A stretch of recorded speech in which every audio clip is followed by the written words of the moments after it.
We have some severe weather tonight in parts of the Appalachians to the Carolinas and Virginia. Very dry, cool air is getting ready to head into the Northeast. And we'll take you through the rest of the week and the weekend as the mid-spring mode of the month of May just continues. And so do we on the Joe and Joe Weather Show, which is brought to you by Omni True Value Hardware at 1226 North Wellwood Avenue in West Babylon, New York. If you're a professional landscaper, or perhaps you're a do-it-yourselfer, well, get your truck over to Omni and pick up all the mulch and topsoil and sand and anything else you need. 631-756-1125. Nowhere can you find better prices, and the website is OmniTrueValue.com, Joe. And Tempest by Weatherflow, the revolutionary Tempest weather system. And, well, if you get it, you can join the fastest growing observing weather network on the planet. They also have all sorts of other weather things, weather gizmos and gadgets and fashion wear. So if you're into it, check out the link. It's pinned to the top of the chat board. It's also on the descriptor to this video. And don't forget to use the coupon code Joe and Joe Weather Show, because if you do, you get 10% off. Yes, 10% off. I don't know. My guess is you probably didn't see it nor even knew it was on. But I was watching CNBC, and they had a full hour, Joe, of one of your, well, you mentioned his name on our show last night, and I would not be so bold as to suggest that he has the time to watch the Joe and Joe Weather Show, or although I'm sure if he did, we'd be very close to him, and that is Elon Musk.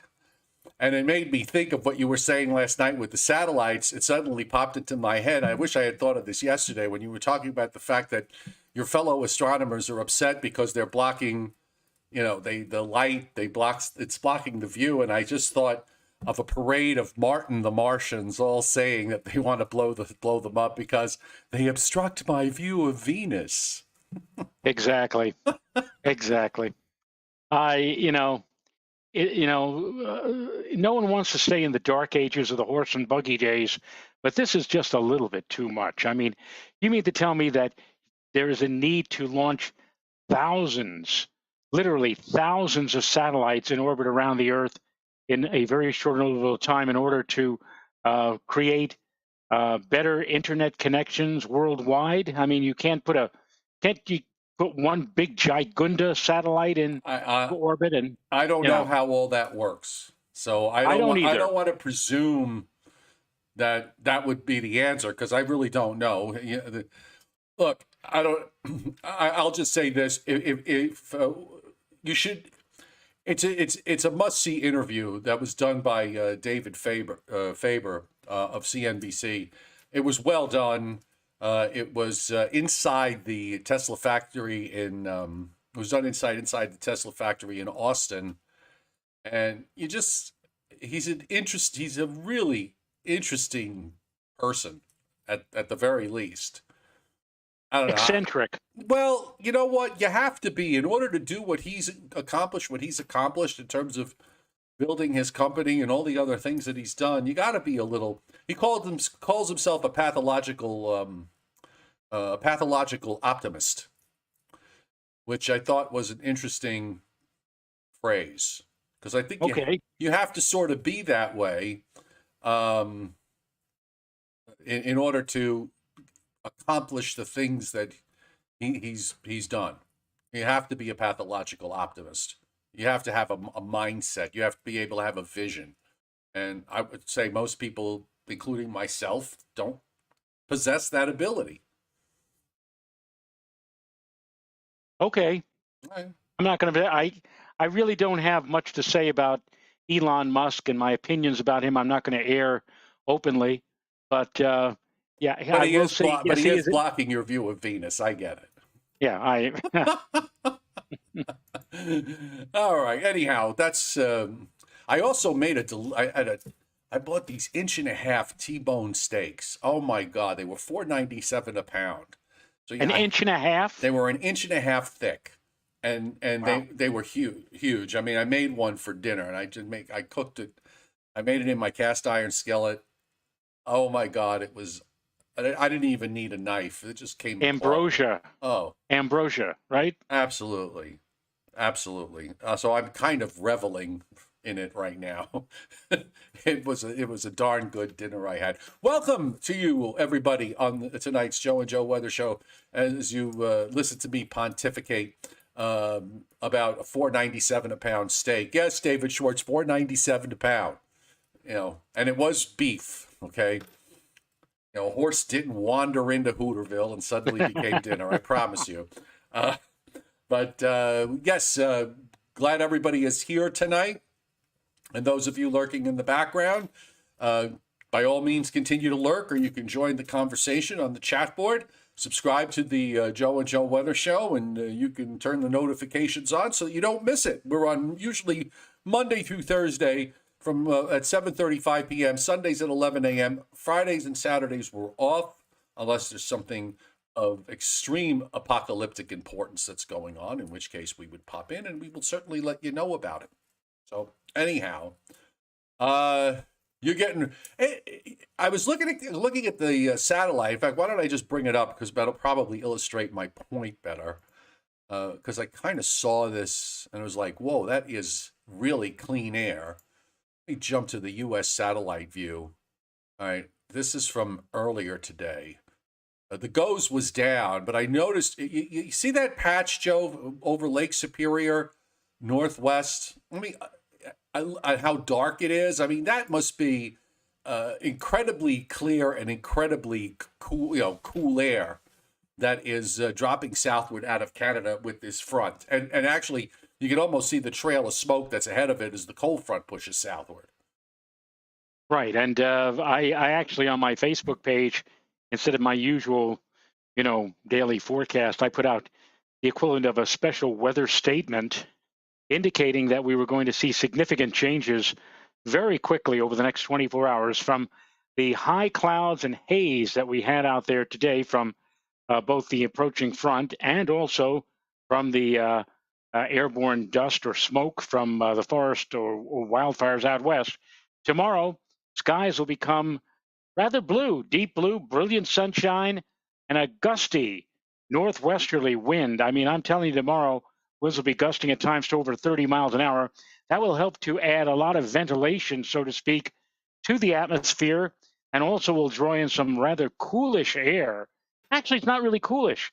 Normal high at this time of the year in the lower Hudson Valley should be in the mid to upper 60s. It'll be in the low to mid 60s. So a seasonably cool day tomorrow, but it's going to feel like the 50s because of those winds. And the winds die off tomorrow night.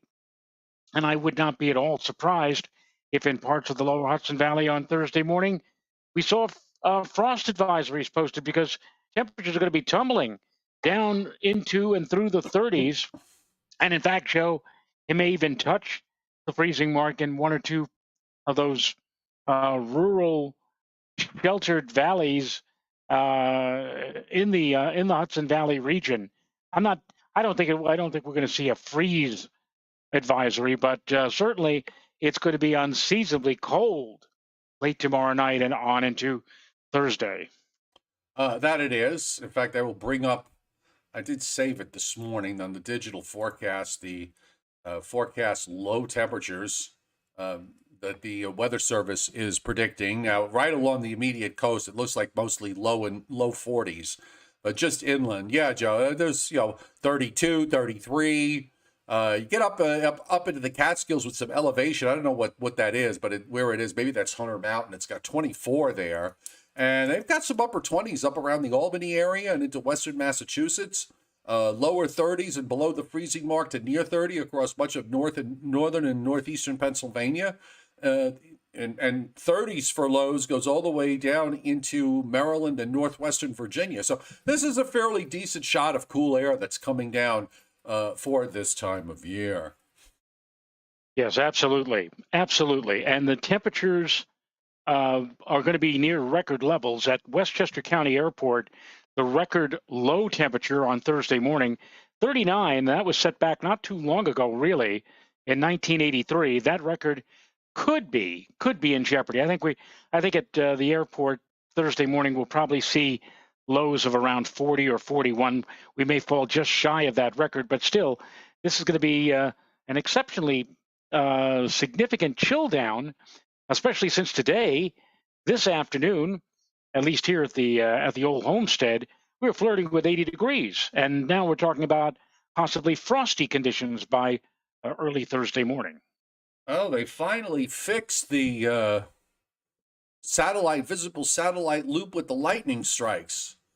I hadn't checked it in the last couple of weeks because it was down for a while. So I thought this would certainly be a good night. If you look across Western Virginia down into Western North Carolina, Eastern Tennessee, into Georgia, south of Atlanta now. There were some line of storms just right near Atlanta a couple of hours ago. They've sort of shifted a little bit to the southeast. I had a thunderstorm this afternoon, however brief it was, but we did have one. That whole area is going to the straight east, and the front is coming down. You can see the arm that's through upstate New York. So that's basically acting as almost like a hammer. It's just sort of coming down and suppressing everything, forcing all that southern moisture. Were it not for that front, we'd probably have more of a southerly flow along the East Coast. You'd probably see some of this stuff move on up to the Northeast, but that is definitely not going to happen. Right. The cold front is probably going to pass through the Hudson Valley, give or take an hour of, let's say, 2 a.m. tomorrow morning. So it'll be pretty well south of here by sunrise or daybreak. And as you pointed out, Joe, that area up over the middle and upper Great Lakes, that's going to be over the northeastern states tomorrow, a dome of not only just clear, but transparent air, free from any, and that's going to be because the upper low affiliated or associated with this is going to be drawing down air straight from the north, not from the northwest, which would cause some of that smoke to ride into our area from Western Canada. But this is going to be a northwesterly airflow, and so that should keep it air. So if you're going to be out and about tomorrow, one of the things you ought to do is just look skyward at what should be something atypical for this spring, which is a beautiful blue sky along with bright golden sunshine. Going to be lovely if it were only not for the wind, which again was going to make it feel more like April as opposed to May tomorrow, but still a nice day just from the standpoint of clear skies overall. Oh, look, I just brought up the dew point map. The dew point map for 3 o'clock in the afternoon, Joe, has a dew point in New York City of 23. So isn't that lovely? Yeah, I mean that is really lovely. I don't know what that works out humidity wise. I don't have a calculator in front of me. But with the air temperature probably like 60, 63, 64. Well, for New York City, it'll be more like a 65-degree day tomorrow.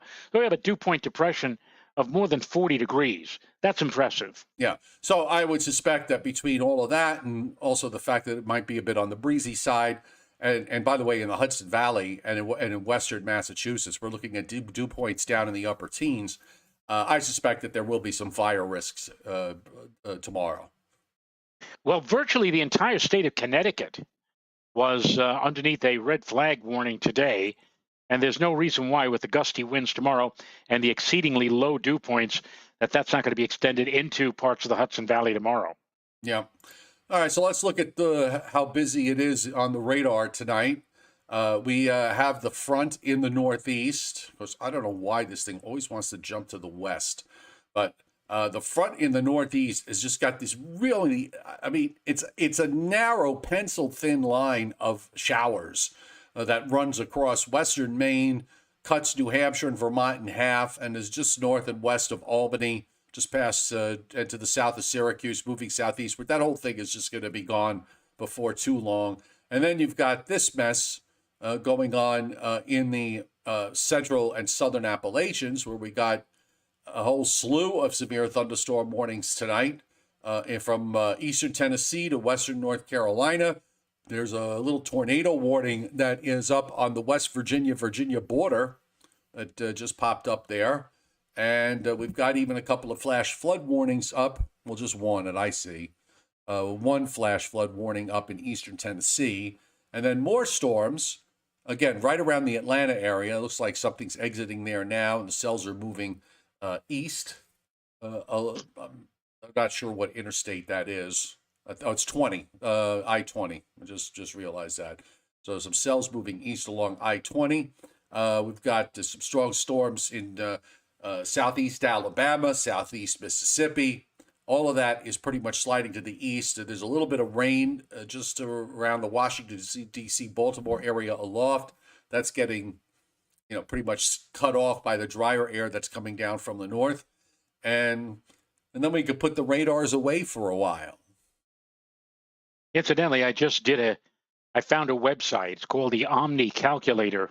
So for New York City for tomorrow, I stuck in 66 and a dew point of 22, and I came up with a relative humidity of 18.6%. That gives you some idea of how dry the air is going to be tomorrow, probably within 1% or 2 in New York City tomorrow afternoon. That is very dry. That is very dry. Lots of scattered showers out in the west, up and down the Rockies and in the southwest and up into the northwest away from the coast. We also have some showers and storms in Texas between Houston and San Antonio along and south of I-10. And then they kind of curl southward from there toward Laredo. And then that's pretty much it. I mean, I guess it's enough. The Storm Prediction Center, let's see what they had. An enhanced risk today. I was a little surprised that they did that, but I guess it was well deserved. But they did put up an enhanced risk. And let's just show you what's happening here with the risk areas. The severe thunderstorm watch that is up right now for eastern Tennessee, much of south central, southwest Virginia, northwest and north central North Carolina. As those storms move eastward. That also has come with elevated tornado risk, by the way. It's 2 to 5% in that zone. We also have a small area of marginal risk in the west central plains. And as we look ahead to tomorrow, just some marginal risk areas across the Gulf states into the southeast. Also marginal across the western plains from Texas northward into South Dakota. Again, isolated severe thunderstorms here and no tornado risk tornado risk of less than 2%, I should say. And then on day 3, which is Thursday into Friday, we've got a marginal risk West Texas on up into Oklahoma. Rainfall. The next shot for rain looks like it's going to be, Friday night into Saturday morning, and doesn't look like a whole lot. 1/10 to 1/4 of an inch in New England, a little bit more in southeastern New England, a 1/2 inch possible from that next weather system. Also, some beefier amounts in the southeast and in North Florida of a 1/2 inch to as much as 1.5 inches. Back in the southern plains, same thing. 1/2 an inch to up to as much as 1.5 inches. Otherwise, it's just more, it isn't anything to write home about.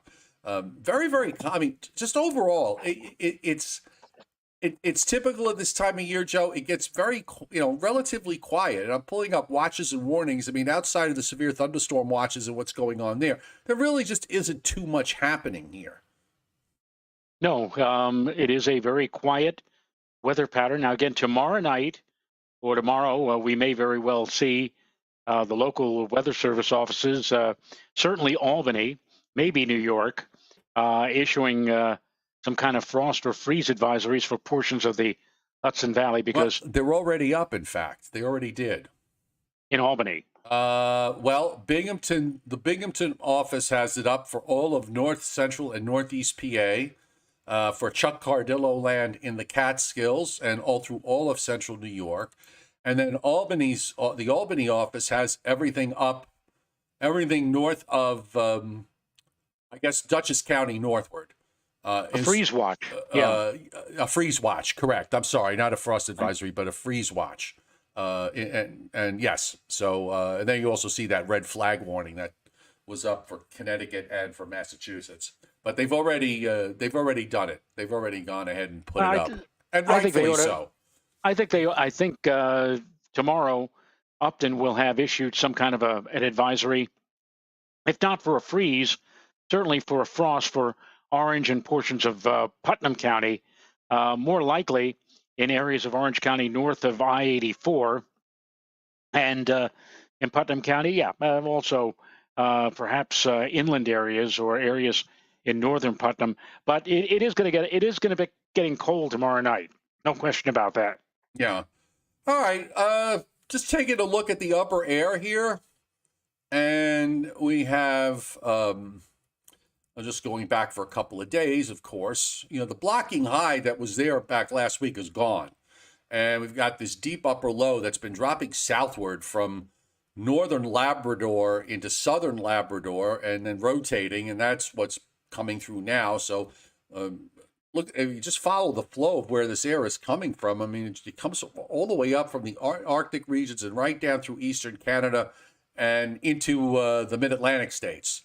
So it's also away from the just enough far enough east from the wildfires that I think we should be relatively smoke free tomorrow, and then that lifts out, and then we've got more energy that is, you could almost pick this out. It comes in off of Alaska and then moves between Great Slave Lake and Lake Winnipeg and then drops southward to the Great Lakes. So we've got this nice sharp upper trough that is swinging east for Saturday.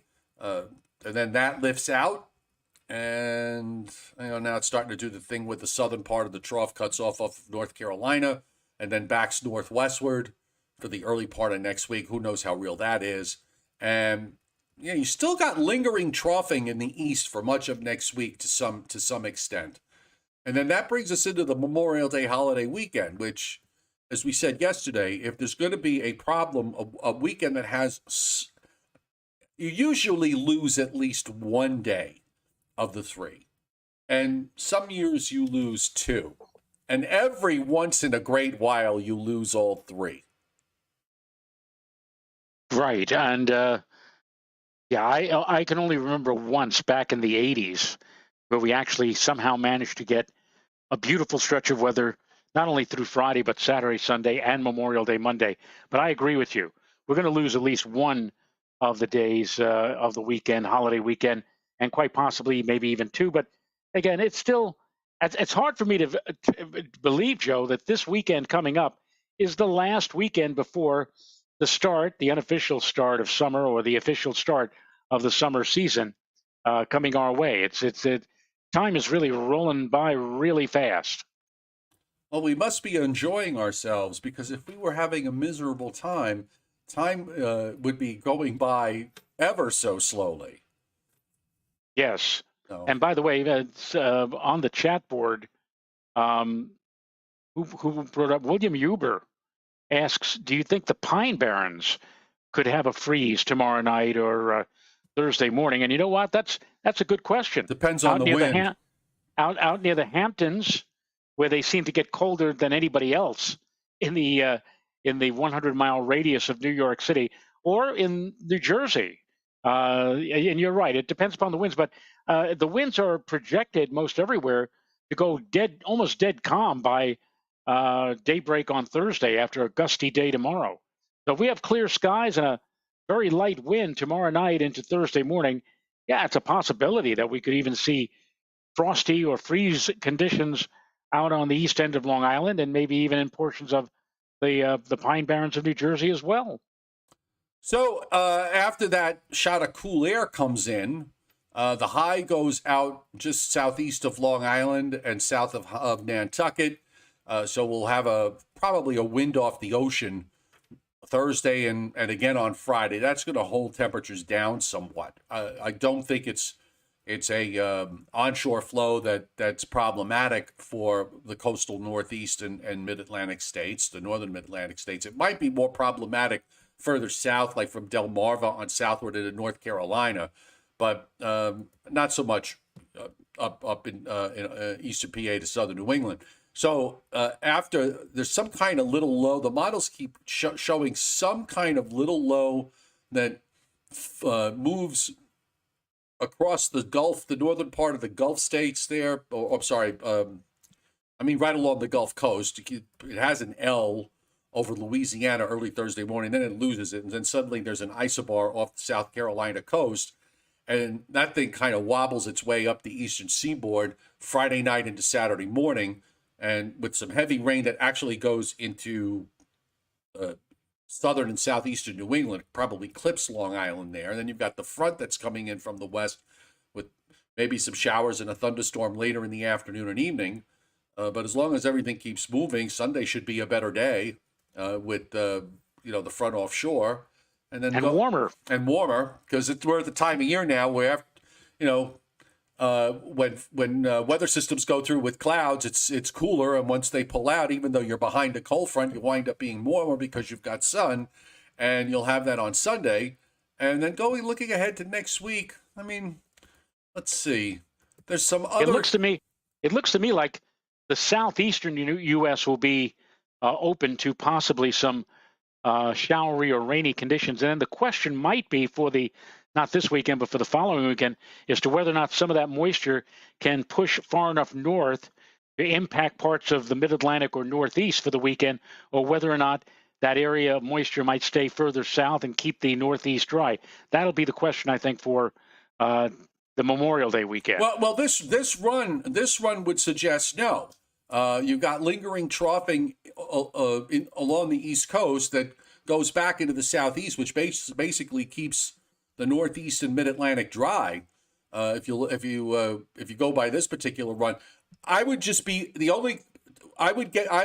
get concerned if we were setting up with a high with an onshore flow and a frontal boundary that was running, say, across Delmarva or Virginia back into Kentucky and West Virginia, something like that, where you get into a marine flow with low clouds and fog and drizzle and that sort of thing.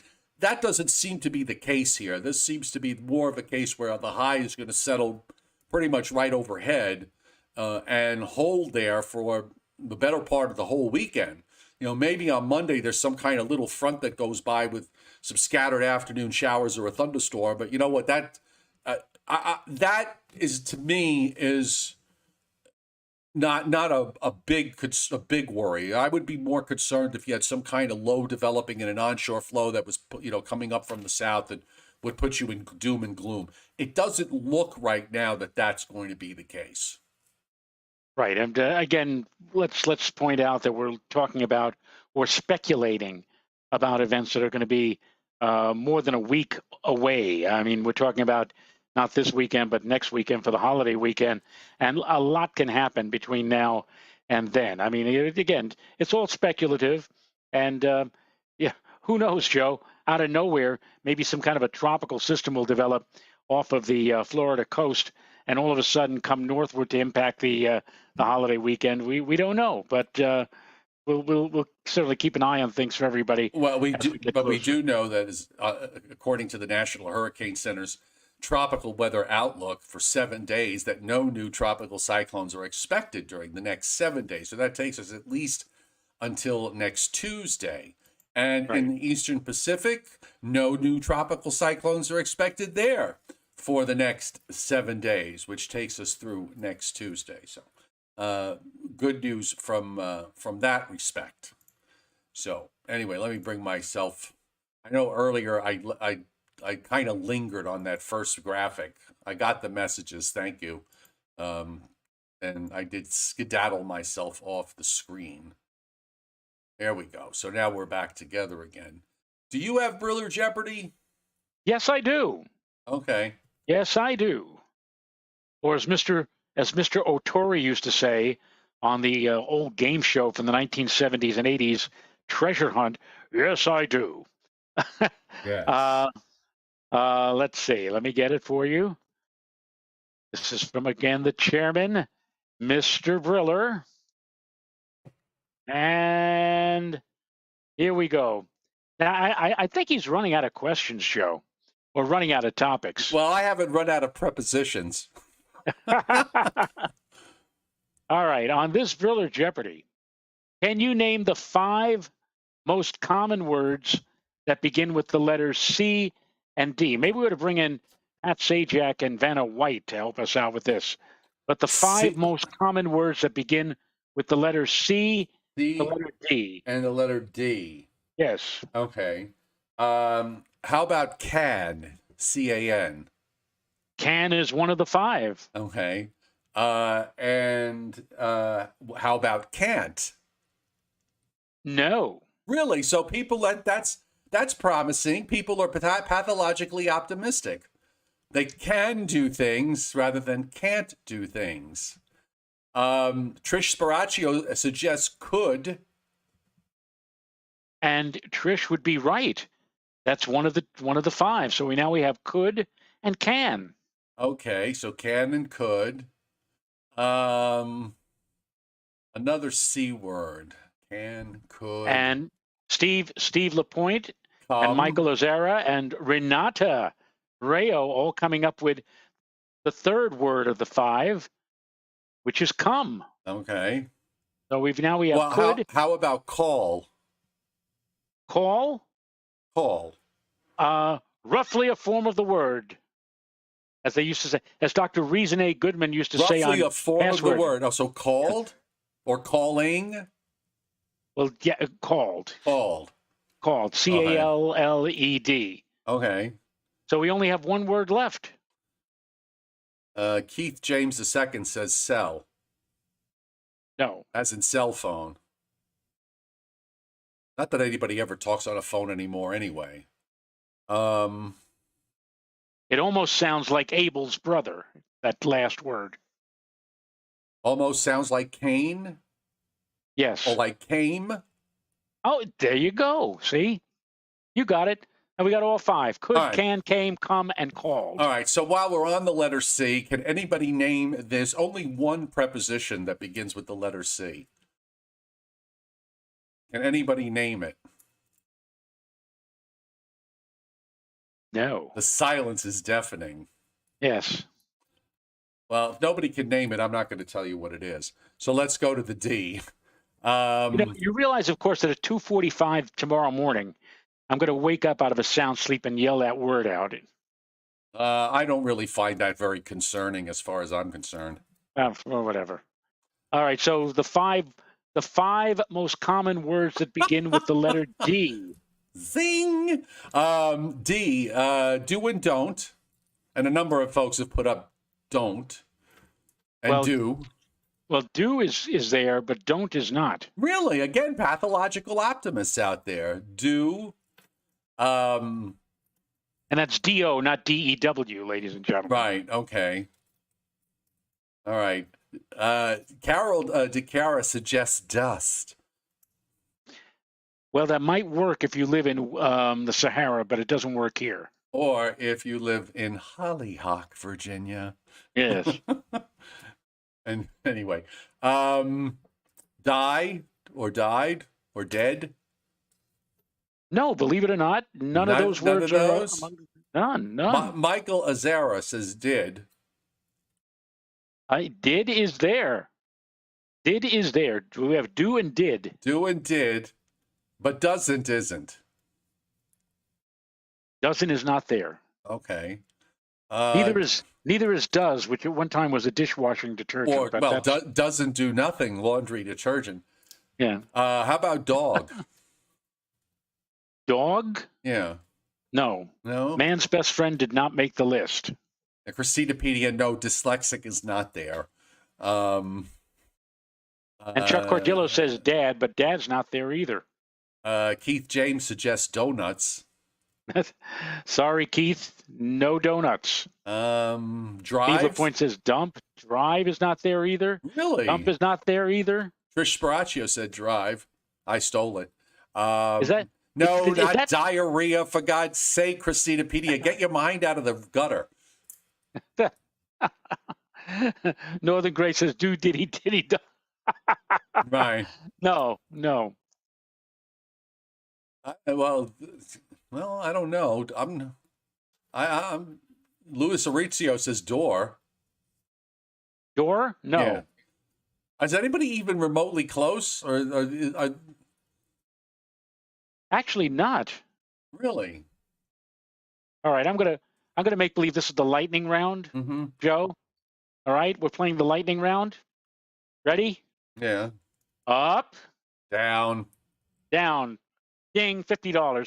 So we have do, did, and down. And then night, Day. day. There you go. That's number 4. And finally, the last one. Finished. Done. Done. There you go. All right, now. Do, did, down, done, and do, did, down, day, and done. All right, so there are 2 prepositions that begin with the letter D. Are you getting off the prepositions? One of them was mentioned.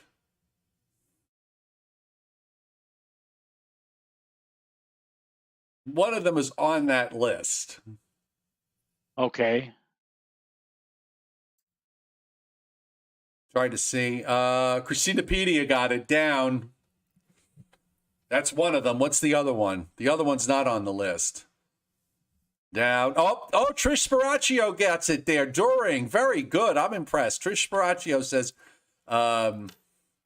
during. And the C, the sole preposition, Joe, that begins with the letter C.